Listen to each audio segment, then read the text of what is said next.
Not too far from where Angelina is where we find our Joe Ripley. He is in Gwinnett County. Joe, you were showing us the last time we spoke with you some of the icy conditions that are already developing there.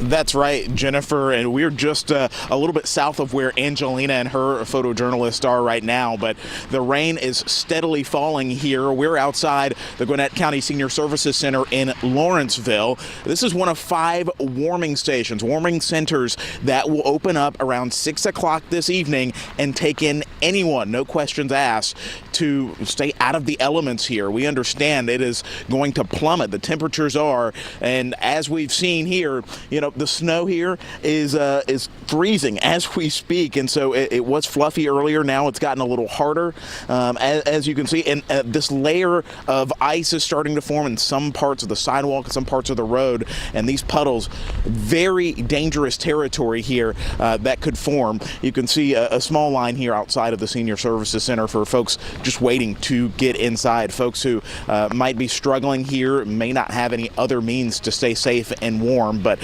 this is something we are keeping an eye on here, along with the roads. As Angelina mentioned, GDOT and public safety crews here in Gwinnett County have worked alongside each other really for much of the year, preparing for a day like today. There is so much prep work that goes into this, so much communication that takes place.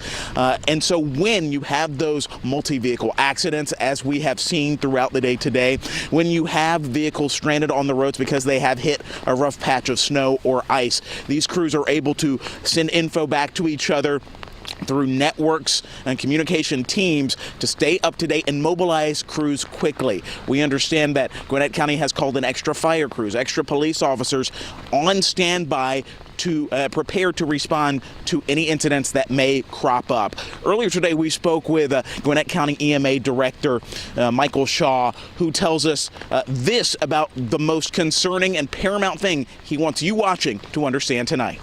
Biggest thing is to stay off the roads right now. Our public safety crews are responding and working the roads to keep the conditions as safe as possible. But as conditions deteriorate, it's going to be important to not go out unless you absolutely have to. Yeah, so the major concerns being on the roads, but you've also got to figure in the ice forming on trees, on branches, on power and utility lines. This could knock out power for thousands here in Gwinnett and all over Metro Atlanta. As we've seen, these conditions start to get worse, as Michael Shaw alluded to. Thousands could be in the dark and without heat. But fortunately, to help yourself, please do whatever you can. Stay off the roads, and hopefully you've gotten those essential items necessary to keep you safe and warm this evening. We're live in Gwinnett County. Joe Ripley, 11 Alive News.